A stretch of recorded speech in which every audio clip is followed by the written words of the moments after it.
3 billion human lives ended in November of 2019. They called it Woke Day. Terminator Dark Fate was released in theaters. Some people liked it. I'm one of those people. But then the rest bombed it to hell. It didn't do well in theaters. People called the film woke.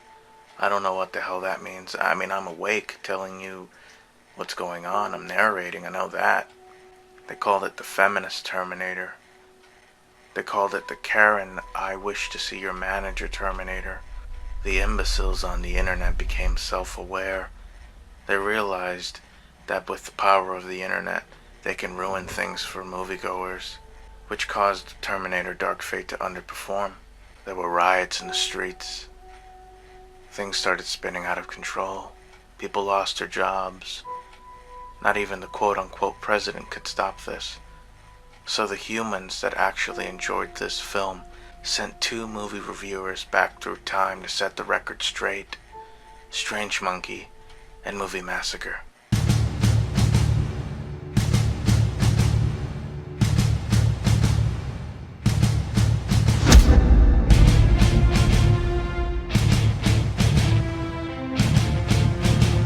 Look out! Get out of here! Move! Get out of the way! No, I'm kidding. Welcome back, horror freaks, to another movie review. I am your host, the Strange Monkey, but we're not doing any horror movie stuff today.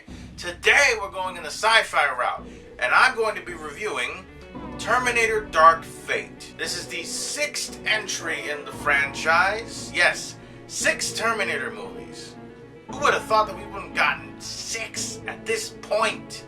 A lot of people say it should have ended after Terminator 2, and, it's been a lot of ups and downs, and maybe it would have been for the best, just leaving it at 2. But guess what? Hollywood doesn't work that way. So we have a 6th film.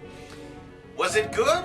Well, let's jump into this, shall we?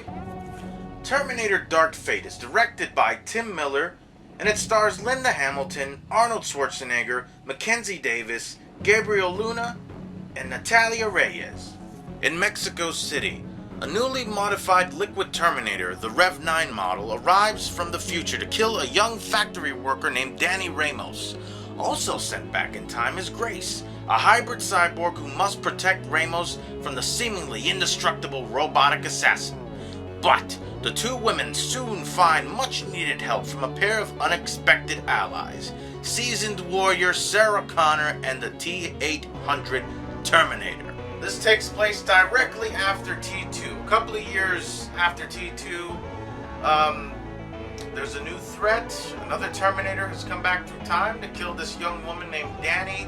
Another Terminator-ish human named Grace has come back. She's cybernetically enhanced or whatever. And one has to protect her, the other has to stop her. This sequel also has the return of Linda Hamilton as Sarah Connor. The great Sarah Connor. Not Emilia Clarke. I'm very sorry, but to me, she's too short. She was not tough. That's not my Sarah Connor. I'm sorry. The actress in the series, Lena Headey, I think that was her name. The Queen from 300. She was awesome. That was the show. I'm talking about the movies. There's only one. We also have the return of the almighty Arnold Schwarzenegger as the T-800. In this film, it's a different model, different Terminator, not the same one from T2, obviously. So, yes, this film has been getting a lot of attention lately, a lot of negative attention. People have been disliking this film since the trailer, to be honest, saying it's the feminist Terminator. And you know what?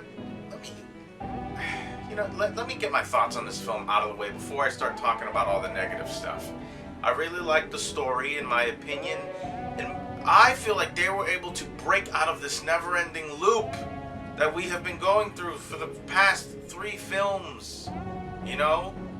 Things have changed after Judgment Day. Time was altered. A new threat is, on the way, and everybody has got to be prepared. Arnold is in this, like I said before. I'm not going to explain his role. Yes, he is a Terminator. That's a spoiler. That's a no-brainer in the trailer. But the Rev 9 Terminator in this film, played by Gabriel Luna, the scariest since the T-1000, in my honest opinion. Grace, played by Mackenzie Davis, is the protagonist. Grace has to protect Danny, played by Natalia Reyes. And I must say, everyone in this film had great chemistry together. All of the main characters, it has been quite some time, since we have gotten a film, in my opinion, where you had these new characters thrown in there and you actually cared for them. You didn't want them to die. That's how I felt with this movie. And I don't care what all of these people say, all these negative idiots online. To me, we got something refreshing in this film. It had been a long time since I was really excited for a Terminator film. Genesis, that was not the movie I was ready for. That was a mess, and you all know that it's true. Compared to this, come on now. This film had a darker tone compared to Genesis, but I will say, the other one that was just as dark as the first one, I would say maybe Salvation. Some people would say we need some horror back into Terminator. I don't know, maybe not. The action scenes were amazing. The CGI was quite an improvement over the last film, and there were some practical effects as well, and I liked what I saw. I thought it was an interesting direction that they took in this film. And here's the thing. As much as I enjoyed this film, like I said, things could have ended after T2. I get it. But overall, I gotta say, this was one hell of a good time, Now, let me address the people who have been saying all of these bad things about this film. Look, folks, you people wanted Sarah Connor back. Linda Hamilton's Sarah Connor. After Terminator 3, where she died of leukemia, you got it. You wanted Arnold Schwarzenegger, you got it. You wanted James Cameron to be involved in this film. He's not a director, but he's producer and co-writer. You got it. Also, to the people that have been saying that this is the feminist Terminator, this is the Karen, I wish to see your manager Terminator, the female empowering Terminator. What are you talking about? Everybody's talking about this is the Mexico Terminator, the taco Terminator, the burrito Terminator. What is wrong with you? What is wrong with all of you people?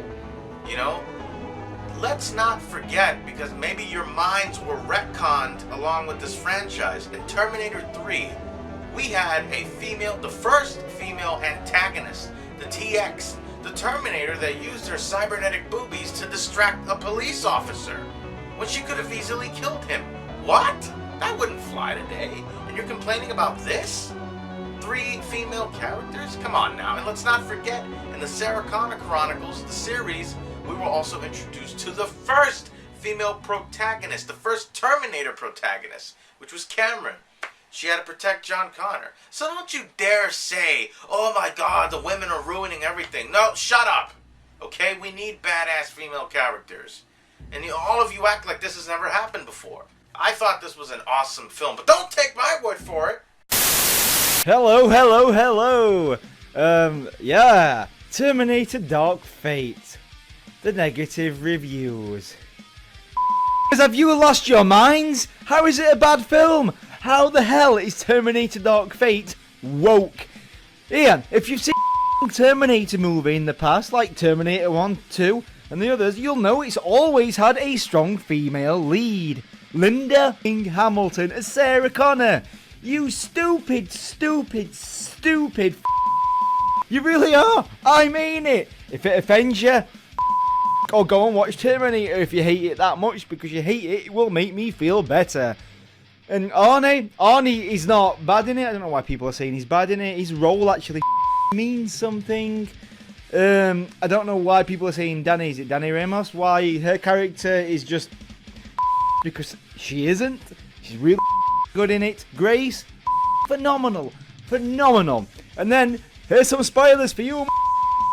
a bit anyway, but the people that are giving it negative reviews will know what I'm going to say anyway. John Connor gets killed right at the beginning of the film. Who gives a Who honestly gives a if he's dead? Who cares, honestly? They tried John Connor in T3, people complained it was They tried John Connor in Terminator Salvation. Again, people complained it was They tried John Connor in Terminator Genesis. Again, people claimed it was I don't blame you for that one. And then, so they just kill him off because they've tried it.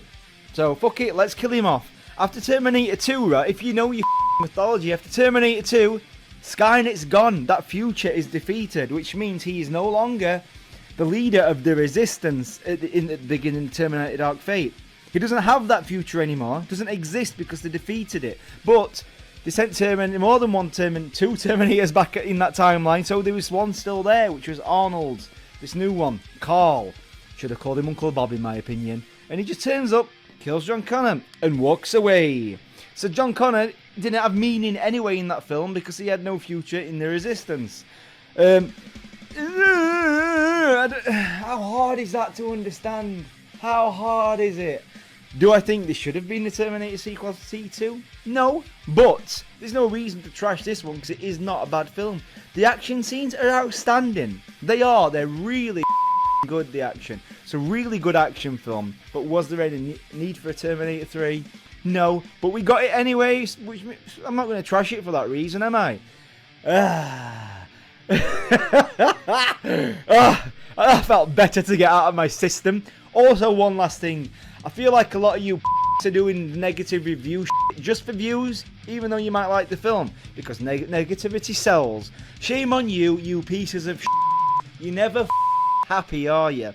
And I've just shut a lot of you down and defended it in a good way.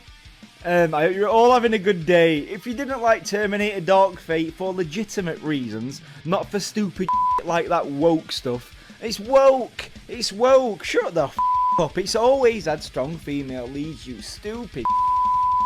You're just complaining for the sake of complaining. Anyway, I hope you all have a fantastic day. Thank you, Chris, for having me on. I'm out.